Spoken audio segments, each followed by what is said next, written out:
લક્ષ્ય ન્યૂઝ, એક નજર, એક લક્ષ્ય. અમરેલી જિલ્લા રાજુલામાં ભાદ્રપ્રદ અમાવસ્યા પીપળા વૃક્ષ પૂજન. રાજુલામાં હજારો શ્રદ્ધાળુઓ દર્શન જળ અર્પણ કર્યું. રાજુલા ખાતે ભાદ્રપ્રદ અમાવસ્યા પીપળા વૃક્ષનું પૂજન જળ અર્પણ કરી શિવ મંદિરે હજારો ભક્તોએ દર્શન કર્યા અને રાજુલા કુંભનાથ મહાદેવ સુખનાથ મહાદેવ મંદિરે શ્રાવણ માસના અંતિમ દિવસે ભીડ જોવા મળી હતી. શાસ્ત્રી આચાર્ય બળુદાદાએ જણાવ્યું કે પિતૃ જળ અર્પણ કરી પીપળા વૃક્ષનું પૂજન અર્ચન કરવામાં આવે છે. શિવ મંદિર પૂજન દાન દક્ષિણા ખૂબ મહત્વ હોય છે.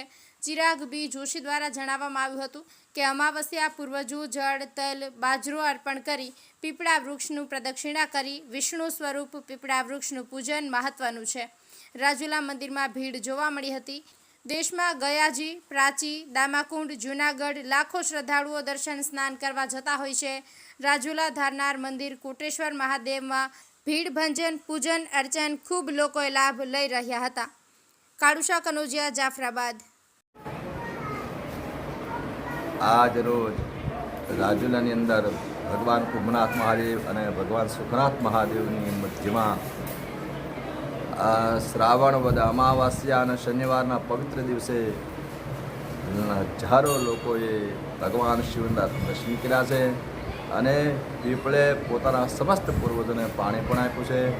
આજે રોજ હું શાસ્ત્રી બળવંતભાઈ ઉપાધ્યાય કુંભનાથ મંદિરમાં અસંખ્ય માણસો વચ્ચે ભગવાન શિવનું મહાપૂજા પણ ચાલી રહી છે અને ગામના ભાવિક ભક્તો ભગવાનના ખૂબ દર્શન અને પૂજનનો લાભ લઈ રહ્યા છે. આ પવિત્ર દિવસે સમસ્ત ગ્રામજનો ભાવપૂર્વક પીપળે પાણી પણ રેડે છે અને ભગવાન શિવનું દર્શન કરી ધન્યતા અનુભવે છે. ચિરાગ બી જોશી, રાજુલા. આજે ભાદ્રપદ અમાવસ્યા પિઠોરી અમાવસ્યા. આજે શ્રાવણ માસના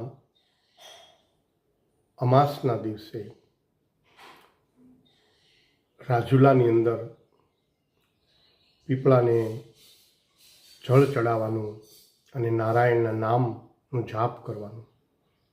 તલ બાજરો દોરોથી પ્રદક્ષિણાચાર કરી પિતૃઓને તૃપ્ત કરવા માટેનો દિવસ એટલે શ્રાવણ માસની અમાસ જે આવે. ખૂબ ભક્તોએ આજે લાભ લીધો હતો અને ભગવાન શિવને કંઈ ને કંઈ ધરી અને દાન પુણ્યનું બહુ મહત્ત્વ છે. રાજુલામાં હજારો ભક્તોએ મંદિરોની અંદર દર્શન અને પીપળા પૂજનનો લાભ લીધો હતો. ચિરાગ જોશી, રાજુલા.